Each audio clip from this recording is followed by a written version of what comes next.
Hello friends, recently मैं dermatologist के पास गया था ऐसे ही नए इन्फॉर्मेशन कलेक्ट करने के लिए कि हेयर से रिलेटेड, स्किन से रिलेटेड कुछ नया है क्या। डॉक्टर ने बोला कि पहले के मुकाबले लोगों में और ज़्यादा हेयर फॉल इंक्रीज होने लगा है और उसका एक मेन रीज़न है एक न्यूट्रिएंट की कमी, वो है विटामिन डी की कमी। जिन लोगों का हेयर ट्रीटमेंट ऑलरेडी चल रहा था, जो लोग मिनॉक्सिडिल लगा रहे थे, मल्टीविटामिन बिना विटामिन डी के ले रहे थे, उनको प्रॉपर रिजल्ट नहीं मिल रहा था। उनका हेयर ग्रोथ काफ़ी स्लो हो रहा था और हेयर फॉल कंट्रोल नहीं हो रहा था। तो डॉक्टर ने जब उनका प्रॉपर चेकअप करवाया तो पता चला कि उनमें विटामिन डी की कमी है। और जब उनको मिनॉक्सिडिल के अलावा प्रॉपर मल्टीविटामिन टैबलेट उनको दिया विद विटामिन डी, तो उनमें ड्रास्टिक चेंज आया। उनका हेयर फॉल बहुत जल्दी कंट्रोल में आ गया और ग्रोथ में भी बहुत ज़्यादा दुगनी तेज़ी से उनका हेयर ग्रो होने लगा। जो पहले स्लो हो रहा था उसकी जगह वो फास्ट ग्रो होने लगा और हेयर फॉल कंट्रोल में आ गया। डॉक्टर का कहना है कि कोविड के बाद से कई लोग वर्क फ्रॉम होम कर रहे हैं, घर से पढ़ाई कर रहे हैं, और जो लोग स्कूल कॉलेज या ऑफिस जाते भी हैं तो एकदम कंप्लीट पैक होकर जाते हैं। सनलाइट जरा सा भी ले नहीं पाते हैं, चाहे वो सनबर्न के चक्कर में हो या स्किन बर्न के चक्कर में, या फिर ये डर रहता है कि काला ना पड़ जाए, या फिर डस्ट, स्मोक, पॉल्यूशन, जो भी रीज़न हो, वो कंप्लीट पैक होकर निकलते हैं, जिस वजह से शरीर में विटामिन डी बन नहीं पाता और विटामिन डी की कमी की वजह से हेयर फॉल होने लगता है। फ्रेंड्स, विटामिन डी का कई रोल है हमारे शरीर में। कैल्शियम का एब्जॉर्प्शन करवाना, हड्डियों को मजबूत करवाना। अगर बालों के पॉइंट ऑफ व्यू से देखें तो ये जो हेयर ग्रोथ साइकिल है उसको रोटेट करता है regularly. Hair growth cycle means hair grow हुआ, रेस्टिंग फेज में है 2 से 6 साल, एंड देन वो शेड हो जाता है और उसकी जगह वापस से नए हेयर आते हैं, फिर रेस्टिंग फेज में जाता है, फिर गिरने लगता है। ये साइकिल चलता रहता है, जिस वजह से ये बोला जाता है कि डेली 50 से 100 बाल गिरना नॉर्मल है, क्योंकि वो जो गिर रहे हैं उसकी जगह नए बाल आते रहते हैं।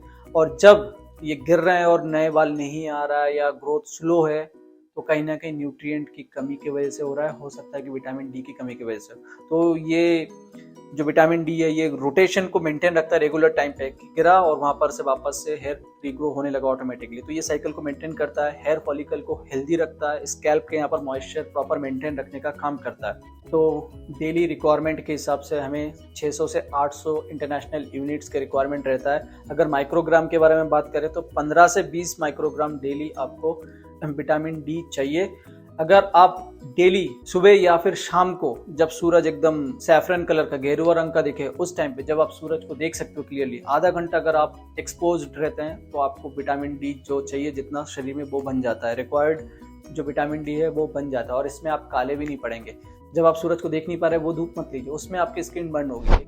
इफ इन केस कोई भी कारणवश आपका टाइमिंग सेट नहीं हो रहा है, नहीं ले पा रहे हैं विटामिन डी, तो इन दैट केस आप सप्लीमेंट ले सकते हैं। लेकिन एक बात ध्यान रखिए, ऐसा नहीं है कि अब सिर्फ हम विटामिन डी लेंगे, बाकी सारे जो न्यूट्रिएंट्स है वो नहीं लेंगे, ब्लड सर्कुलेशन नहीं करेंगे तो रिजल्ट नहीं मिलेगा। आपको ब्लड सर्कुलेशन करवाना पड़ेगा, चाहे बालायम करें, शीर्षासन करें, जैसे भी हो, या चाहे मिनॉक्सिडिल लगाए, डर्मारोलर यूज करें, ब्लड सर्कुलेशन आपको करवाना पड़ेगा। और प्रॉपर न्यूट्रिएंट्स जैसे कि amino acids, biotin, omega 3 fatty acid, zinc, iron, vitamin C, vitamin E, vitamin D, ये सब के सब आपको लेना पड़ेगा।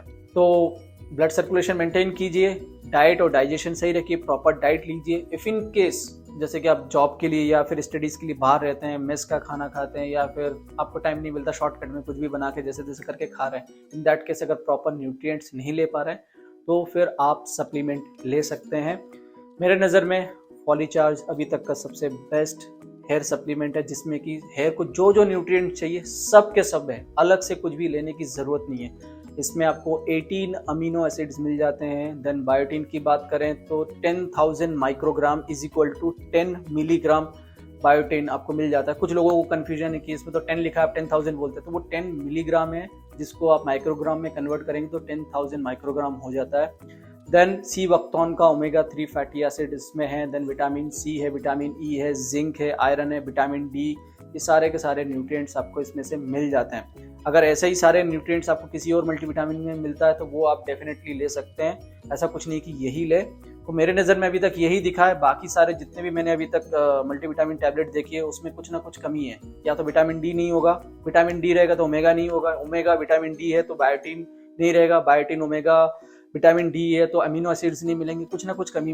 उसमें रहेगा। और आप जब इन सब चीज़ों को अलग अलग से लेंगे आपको बहुत ज़्यादा पैसा खर्च करना पड़ता है और एक ही साथ आपको फिर याद भी नहीं रहता क्या क्या खाएं, और कहीं ना कहीं आपको ये लगेगा कि यार इतने सारे वो सप्लीमेंट ले रहे हैं, सप्लीमेंट नहीं दवाई ले रहे हैं, ऐसा फील आपको होगा, ऐसा लगेगा कि आप बीमार पड़ गए। सो ऑल इन वन इसमें आपको सब मिल जाता है, आप ये ले सकते हैं। मैं तो ऑलवेज बोलूँगा कि बेस्ट रहेगा कि आप नेचुरल सोर्स यानी कि डाइट पे प्रॉपर फोकस कीजिए, सनलाइट लीजिए, ब्लड सर्कुलेशन कीजिए, इन सब की ज़रूरत नहीं है। लेकिन कोई भी XYZ रीज़न की वजह से अगर आप प्रॉपर डाइट नहीं ले पाते हैं तो फिर आपको इस पे जाना पड़ेगा।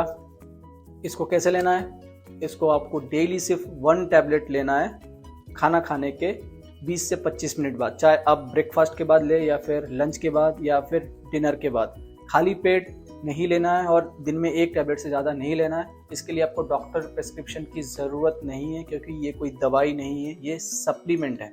अब रहा सवाल, मान के चलिए आप ये सब ले रहे हैं, मिनॉक्सिडिल लगा रहे हैं या फिर जैसे भी नेचुरली ब्लड सर्कुलेशन करवा रहे हो और ये ले रहे हैं, आपका हेयर फॉल कंट्रोल हो गया, ग्रोथ हो रहा है। अब आपको लग रहा है कि मुझे छोड़ना है, अब आपको लग रहा है कि आपने ब्लड टेस्ट करवाया, देखा कि सारे न्यूट्रिएंट्स भरपूर है, विटामिन डी की कमी नहीं है, तो ऐसा नहीं कि आप एकदम से छोड़ रहे हैं। आपको अगर ये छोड़ना है तो मेक श्योर करना है कि आप प्रॉपर डाइट से सारे न्यूट्रिएंट्स ले रहे हैं और ब्लड सर्कुलेशन कर रहे हैं। क्योंकि ऐसा तो नहीं है कि हम 4-5 महीना खाना खा रहे हैं और उसके बाद खाना नहीं खाएंगे तो जिंदा रहेंगे, नहीं रहेंगे, राइट। जैसे जब तक जिंदा रहना है तब तक खाना खाना है, सेम वे हेयर को भी तब तक न्यूट्रिएंट सारे चाहिए। या तो आप डायरेक्ट फूड से लीजिए, प्रॉपर डाइजेशन मेंटेन करके सब लीजिए, या फिर अगर आप नहीं ले पाते हैं तो फिर आपको सप्लीमेंट लेना पड़ेगा। एज सच इसका कोई साइड इफेक्ट नहीं है क्योंकि ये दवाई नहीं है, सप्लीमेंट है।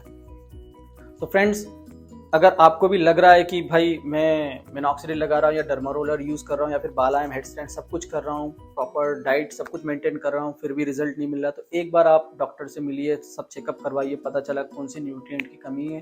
तो आप जब ये सब फॉलो करेंगे प्रॉपर तरीके से तो आपको रिजल्ट मिलेगा। लेकिन एक और चीज़ है कि अगर आपका स्कैल्प पूरा चिकना एकदम चपाट है, जहाँ पर बेबी हेयर्स कुछ भी नहीं है, एकदम चपाट है, चिकना है, इट मीन्स वहाँ पर हेयर फॉलिकल नहीं है। तो जिस मिट्टी में बीज नहीं है, कितना भी आप पानी डालेंगे कुछ ग्रो होगा क्या? नहीं होगा, राइट। कुछ ग्रो करने के लिए मिट्टी तो होना चाहिए, सेम हेयर फॉलिकल होना चाहिए। अगर छोटे छोटे रुए बेबी हेयर जैसे है, देन जो आपको मैंने बताया डॉक्टर के पास जाकर आप मिनॉक्सिडिल या फिर PRP वगैरह बोले, जो भी बोले, और मल्टीविटामिन दे रहे हैं, ये सबसे आप उन जो बेबी हेयर है उनको थिक लॉन्ग कर सकते हैं, डेंस कर सकते हैं, घना कर सकते हैं। तो आपका जो स्कैल्प है वो गंजापन बिल्कुल भी नहीं दिखेगा। आई होप ये वीडियो बहुत ही इंफॉर्मेटिव है, बहुत ही हेल्पफुल है। कुछ भी अगर आपके मन में डाउट हो तो आप प्लीज़ यहाँ पर कमेंट कर सकते हैं। आप अगर मुझे पर्सनली मैसेज करना चाहते हैं तो इंस्टाग्राम पर भी मैसेज कर सकते हैं। तो मिलता हूँ नेक्स्ट वीडियो में कुछ और नए जेन्युइन टिप्स के साथ। धन्यवाद।